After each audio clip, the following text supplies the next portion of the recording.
мектепте кандай жүрдү болду экен?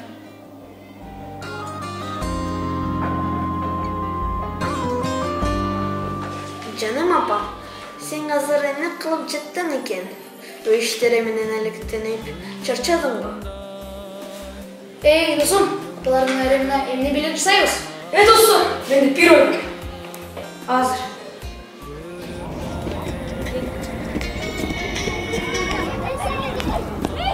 Алло, ата, биз деген апалардын майрамына белек жасайлы дедик. Сиздердин жардамыңыздар керек. Макул балам. Аябай сонун өнөктүсүңөр. Биз аталар дайыма силерди колдоп кубаттайбыз. Макул буюрса. Сон бас, yes!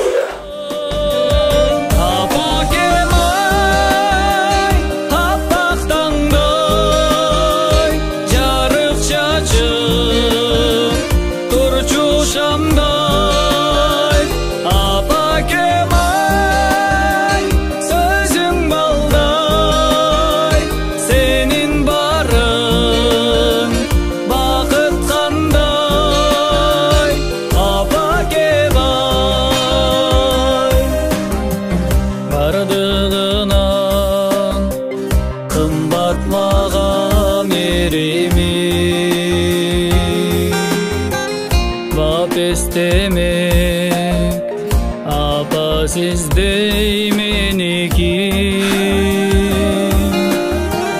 ayalamdı bölüp durgan merimge apalardı aman golsun teğirim apa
Bereşen apalar, altın apalar, Sүйүктүү апалар, bayramınızlar benim.